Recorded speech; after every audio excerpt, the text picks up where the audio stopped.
The morning rain fell softly, blurring the city lights during rush hour. Nathan Cole, a single dad in a worn suit, walked fast toward a glass skyscraper. In his pocket, he clutched an invitation to his dream interview. His phone buzzed. A reminder, 6 minutes until the boardroom. But then, across the street, a young girl collapsed. She was pale, gasping, panicked. People walked by, fixed on their own destinations. No one stopped. Nathan froze. He looked at his watch, then at the girl. He turned around and ran toward her. That single choice changed his life forever. Nathan Cole was a man who had forgotten what it felt like to win. At 38 years old, his life was a relentless cycle of survival, not ambition. He lived for his 7-year-old son, Leo, a bright-eyed boy who was currently sitting in a classroom just a few blocks away, oblivious to the weight his father carried.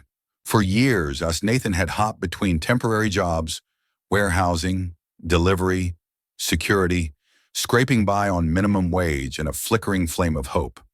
He had learned to hide his exhaustion behind a smile when he picked Leo up from school. But at night, the silence of their cramped apartment felt heavy with the things he couldn't provide. But today was supposed to be the turning point. After months of networking and refining his resume, he had landed an interview for a senior logistics position at Lane Enterprises. This wasn't just a job, it was a lifeline. It was the kind of opportunity that could finally move them out of their drafty one-bedroom unit and give Leo the stable future Nathan had promised his late wife on her deathbed. Nathan had prepared for weeks, staying up until the small hours of the morning, practicing his answers in front of a cracked bathroom mirror until his throat was parched. He had researched Margaret Lane's business philosophy, her commitment to efficiency with a heart, and he felt he truly understood the company's DNA. The suit he was wearing was a relic, borrowed from a neighbor who had outgrown it. It was a bit tight in the shoulders, the fabric thinning at the elbows, but in the dim morning light, it looked professional enough to pass a cursory glance. His shoes were old, the heels worn down from miles of walking to save on bus fare. But he had spent an hour polishing them until they reflected the streetlights like dark mirrors. He arrived 20 minutes early, standing in front of the massive glass monolith of Lane Enterprises. The building reached for the gray clouds, a symbol of the wealth and power Nathan hoped to join. He took deep, steadying breaths, watching his reflection in the tinted glass. For the first time in a long time, he didn't see a struggling dad who skipped meals so his son could have a treat. He saw a man ready to take on the world. His phone vibrated in his pocket. A notification popped up. Interview starts in 6 minutes. Floor 42. His heart hammered against his ribs like a trapped bird. This was it. The elevator ride. The firm handshake. The beginning of a new chapter. He adjusted his tie and started across the busy intersection, dodging splashing puddles and a sea of black umbrellas. The city felt cold and indifferent, a machine of millions of parts that didn't care if he succeeded or failed. Suddenly, a sound cut through the rhythmic roar of the traffic and the hiss of tires on wet asphalt. A sharp, ragged gasp for air. Nathan slowed his pace, his instincts overriding his focus. Behind him, near a crowded bus stop, a young girl in her early 20s was stumbling. She looked disoriented, her eyes wide and unfocused, her skin a sickly shade of gray under the fluorescent lights of a nearby store window. She reached out for a lamppost, her fingers slipping as if she were trying to grab smoke. Then, she slumped to the cold, wet pavement. Her head hit the concrete with a dull thud that seemed to echo in Nathan's ears. Nathan stopped dead. He looked at the revolving doors of the skyscraper, just 30 yards away. He could almost feel the warmth of the lobby, hear the chime of the elevator. He looked at his phone. 5 minutes left. If he didn't check in at the reception desk in the next 3 minutes, he would be disqualified. Lane Enterprises was famous for their 5 minutes early is late policy. This was the most important walk of his life. Then, he looked back at the girl. She was trembling, her lips turning a faint, terrifying shade of blue. Commuters in expensive coats stepped around her, their eyes fixed on their smartphones or the digital clocks on the buildings. They saw her, but they didn't see her. To them, she was a delay, an inconvenience, a problem for someone else to solve. Nathan looked at his phone one last time. 4 minutes, the dream of a new home, a better school for Leo, a life without the constant shadow of debt. It all right there, just a few steps away. He thought of Leo's worn-out sneakers and the empty fridge waiting at home. Then, he heard her voice. It was a weak, terrified whisper that barely reached his ears. "Help! Please! I can't!" Nathan's heart clenched. He thought of Leo. What if Leo were the one falling? What if his son were the one people were stepping over? The single dad in him, the protector, made the decision before his brain could protest. He didn't think about the logistics anymore. He didn't think about the boardroom. He turned his back on the skyscraper, on the dream job, and on the life he had spent months planning. He sprinted through the rain, back across the street, toward the stranger who needed a human being more than he needed a paycheck. Nathan dropped to his knees beside the girl, the cold rainwater soaking instantly through the thin fabric of his borrowed trousers. He didn't feel the chill. "Hey! Stay with me! Can you hear me?" he shouted over the din of a passing truck. Her name was Emily, though she couldn't say it. She was gasping for air, her chest heaving in shallow, desperate jerks. Her hands were ice cold, clutching Nathan's sleeve with a strength born of pure terror. Her knuckles were white, her eyes searching his face for a sign of safety. I can't, my chest," she choked out, her voice disappearing into a wheeze. Nathan immediately pulled out his phone. He didn't call the office. He didn't send an apology text. He dialed 911. "I have a medical emergency at the corner of 5th and Madison. A young woman has collapsed. Severe respiratory distress. She's slipping into shock. Send an ambulance now." As he was giving the location, his phone began to vibrate again. An incoming call. "Reception, Lane Enterprises." Nathan looked at the caller ID. He looked at the girl, who was now clutching her throat, her eyes rolling back into her head. He let the call go to voicemail. Then it rang again and again. He silenced it. The dream was dying in his pocket, but a person was dying in his arms. "It's okay. Help is coming," Nathan whispered, his voice low and steady. He sat on the wet ground, pulling her head into his lap to keep it off the cold pavement. He realized the rain was picking up, so he stripped off his borrowed suit jacket, the jacket he had meticulously brushed and ironed, and draped it over her. He didn't care that the silk lining was getting ruined or that the shoulders were being stained by street grime. He sat there, a man in a white shirt and tie, soaked to the bone, cradling a stranger in the middle of a sidewalk. Commuters glared at him for blocking the path. Some even muttered under their breath about homeless people making a scene. Nathan ignored them all. He focused entirely on the girl. "Stay with me. What's your name? Focus on my voice," he urged. "I have a son. His name is Leo. He's 7. He's probably learning about dinosaurs right now. Do you like dinosaurs?" Emily managed a tiny, weak nod. Her grip on his arm didn't loosen. She was staring at his eyes, clinging to his presence like a life raft in a stormy sea. Nathan felt the weight of her life in his hands, a responsibility far greater than any logistics contract. 10 minutes passed. To Nathan, they felt like hours. Every minute that ticked by was a nail in the coffin of his career at Lane Enterprises. He knew the person interviewing him would be a high-level executive, someone whose time was worth thousands of dollars an hour. They wouldn't care about a medical emergency on the street. They would see a man who couldn't manage his schedule, a man who wasn't Lane material. Finally, the wail of a siren cut through the city's roar. An ambulance pulled up to the curb, lights flashing red and blue against the gray glass of the buildings. 2 paramedics jumped out, carrying a stretcher and a trauma bag. "What do we have?" one of them asked as they knelt beside Nathan. "Sudden collapse, severe dyspnea, heart rate is erratic," Nathan reported. his voice professional from years of working security. He was shivering now, the adrenaline wearing off and the cold seeping into his bones. They began working on her, administering oxygen and hooking up a portable monitor. "Her blood pressure is bottoming out," the lead paramedic muttered. "We need to move, now." They loaded her onto the stretcher. As they were about to close the doors, the paramedic looked at Nathan. "Are you a relative? A friend?" Nathan looked back at the glass tower across the street. It was 10:15 a.m. The interview had started 15 minutes ago. He was officially a no-show.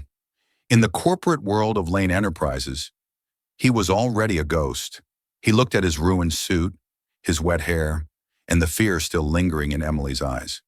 She was looking at him, terrified to be alone in that sterile, white box. "She doesn't have anyone here," Nathan said. "I'll come." "Hop in," the paramedic said.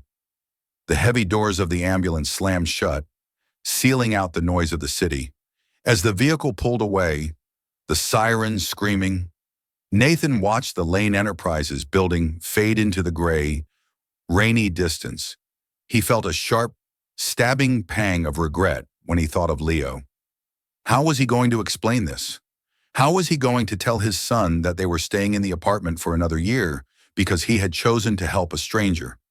But as he felt Emily's small hand reach out for his in the back of the moving ambulance, he squeezed it. He had lost his chance. But he had saved a life. And in the quiet of that moment, Nathan realized he would do it all over again, even if he knew the outcome. If you believe that sometimes doing the right thing means accepting a loss, subscribe to follow the moment fate begins to turn around. The hospital was a blur of white hallways, the screech of gurney wheels, and the heavy smell of antiseptic that made Nathan's stomach flip. They rushed Emily into the emergency bay, leaving Nathan standing alone in the waiting area. He was a jarring sight. His white shirt was translucent from the rain. His trousers were caked in mud, and he was shivering uncontrollably as the hospital's air conditioning hit his wet skin. He found a plastic chair in a far corner and sat down, burying his face in his hands. The weight of his decision finally crashed down on him. He wasn't just a man who missed a job. He was a father who had let down his son. He felt like a failure, a man who couldn't balance his own survival with his conscience. He pulled out his phone. He had 3 missed calls from Lane Enterprises and 1 voicemail. He listened to it. A cold, professional voice said, "Mr. Cole, since you are more than 10 minutes late for your 10 a.m. interview and have provided no notification, we consider your application withdrawn. Please do not contact us regarding this position. We value punctuality above all else." Nathan closed his eyes, a lump forming in his throat. He felt like he had had the winning lottery ticket in his pocket and had dropped it into a storm drain. He thought of his wife, how she always said his kindness was his greatest strength, but right now it felt like his greatest weakness. He called Leo's school, his voice thick. "I'm so sorry, it's Nathan Cole. I'm going to be late picking up Leo today. There was, an emergency. I'm at the hospital." The receptionist sounded concerned, but Nathan hung up before he could explain further. He didn't want to explain. He sat there for hours, watching the clock on the wall. 12 p.m., 1 p.m., 2 p.m. The adrenaline had long since faded, replaced by a dull, aching exhaustion. He tried to dry his shirt with paper towels from the bathroom, but he just looked more disheveled. Around 2:30 p.m., a nurse in blue scrubs approached him. "Mr. Cole, are you the gentleman who brought in Emily?" Nathan stood up, his joints stiff. "Yes. Is she okay?" "She's stable now," the nurse said, a small smile playing on her lips. It was a severe anaphylactic reaction coupled with a pre-existing heart condition. If you hadn't stayed to keep her upright and calm, her airway would have closed before we got there. She's awake now, and she's been asking for the man in the wetsuit. She said you're her guardian angel. Nathan followed the nurse into the recovery ward. Emily looked different now. Her face had some color back, though she looked exhausted. When she saw him, her eyes immediately filled with tears. I I saw your suit jacket, she whispered, her voice raspy. The nurses told me you stayed. I ruined it, didn't I? You were going somewhere important. I saw you looking at that building. You had that look, like everything was riding on it.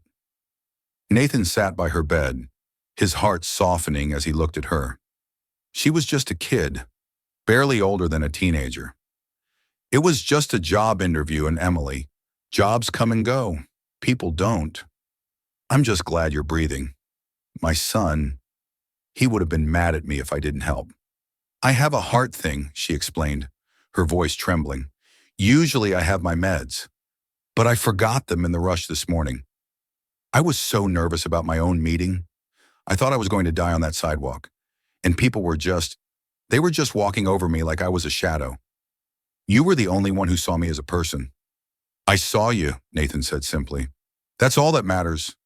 In my house, we don't leave people behind. They talked for a while.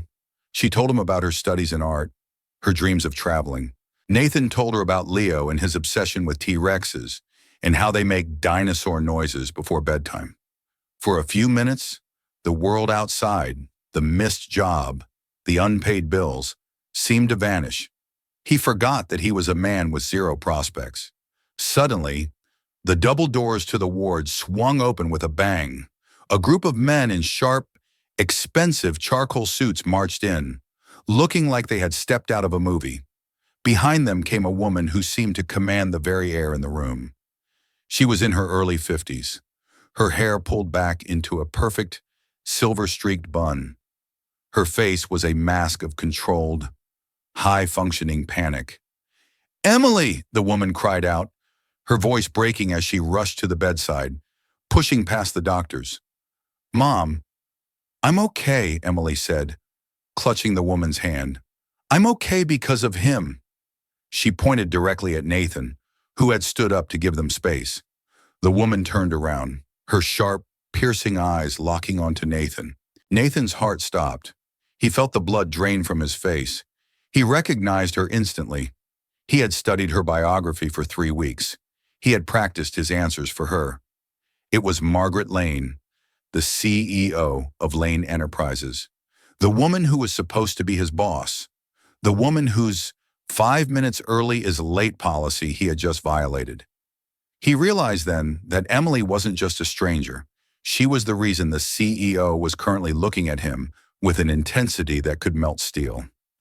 Nathan stood there in his mud-stained trousers and damp, wrinkled shirt, feeling incredibly small. He was standing face to face with the most powerful woman in the city, and he was the no-show she had just fired via voicemail. Margaret Lane didn't look like a CEO in that moment. She looked like a mother who had looked into the abyss and seen it blink. She hugged her daughter tightly, her expensive perfume mingling with the hospital's sterile air. She listened, rapt, as Emily recounted the story of the man who had stopped when the rest of the world ignored her. "He stayed with me in the rain." "Mom," Emily whispered, her hand still gripping Nathan's sleeve. "He missed his interview. He was coming to our building. I saw his invitation in his pocket when he draped his jacket over me. He was supposed to be there at 10, but he chose to stay with me instead. He even talked about dinosaurs to keep me awake." Margaret turned her gaze back to Nathan. Her eyes were sharp, the eyes of a woman who could spot a lie from a mile away. But they weren't cold anymore. There was a flicker of something Nathan didn't expect. A profound, humbling gratitude. "What is your name, young man?" she asked, her voice steady but carrying an emotional weight that made Nathan's throat tight. "Nathan Cole." "Ma'am," he replied, his voice barely a whisper. He felt like an intruder in this world of wealth and crisis. He wished he could hide his mud-caked shoes. Margaret went silent for a long time. She reached into her Hermes bag, pulled out a sleek, titanium-cased tablet, and scrolled through a digital list. Nathan knew what she was looking for. She found it. Nathan Cole, 10 a.m., room 402, logistics management candidate. Status, disqualified. "I remember seeing your resume on my desk this morning," Margaret said, her eyes moving from the screen to his wet shoes. My VP of HR told me you were unprofessional. They said you didn't even have the courtesy to call. They said you didn't respect our time. I almost signed the order to blackball your application permanently." Nathan nodded, not offering an excuse. He wasn't going to plead. "I understand the policy, Ras, ma'am. I'm sorry I missed the slot. It was the job of my dreams. I needed it for my son, but she couldn't breathe. I couldn't leave her. I'd rather lose a job than lose my soul." Margaret looked at her daughter, then back at Nathan. She saw the ruined suit, the tired, red-rimmed eyes of a father who worked too hard, and the character of a man who would sacrifice his own survival for a stranger. She saw the man her company needed, not just the one they wanted. "Mr. Cole," she started, her voice ringing with a new authority. "I have a rule in my company. We hire for skill, we hire for intelligence, but we promote for character. This morning, you didn't just miss an interview. You passed a test that most people in my boardroom would have failed without a second thought. They are efficient, but you are exceptional." She stood up and walked toward him, extending a hand that was steady as a rock. "You aren't a no-show. Nathan, you were exactly where you needed to be. And the man who saves the CEO's daughter isn't someone I want working for me. He's someone I want working with me. We need more people who stop." She handed him a business card with her private number embossed in gold. "Tomorrow, I want you in my office at 9 a.m. Don't worry about the interview. Your orientation starts then. And Nathan, don't worry about the suit. I'll have my personal tailor send over 5 new ones this evening. Consider it a deposit on a very long career." A few days later, Nathan arrived at the headquarters of Lane Enterprises. This time, he didn't feel like a ghost in the machine. He was wearing a navy blue suit that fit him perfectly, a suit that didn't belong to a neighbor, but to him. He walked through the revolving doors, and this time, the security guards nodded with respect. He didn't stop at the reception desk. He was ushered straight to the private elevator that led to the top floor. Margaret Lane was waiting for him in her office, a room made of glass that overlooked the entire city, but she wasn't alone. Leo was there, sitting in a plush leather chair that probably cost more than Nathan's car. He was drinking a hot chocolate with extra marshmallows and coloring on a high-end tablet, his eyes wide with wonder. "Dad, look, I'm an artist," he yelled, showing a digital drawing of a T-Rex. Emily was there too, looking healthy and vibrant, her smile lighting up the room when she saw Nathan. She walked over and gave him a hug. "Thank you for the dinosaurs." "Nathan, welcome to the team." "Nathan," Margaret said, handing him his official badge, "I've decided to put you in charge of our community outreach and humanitarian logistics. I realized we spend a lot of time moving products, but we don't spend enough time moving people. I think you have a better understanding of human value than anyone else on my staff. You see the gaps where others see only the path." Nathan couldn't find the words. He looked at Leo, who was beaming with a pride that Nathan hadn't seen in years.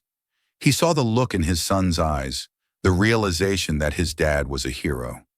He looked at Emily, the stranger who was now the reason his life had been saved.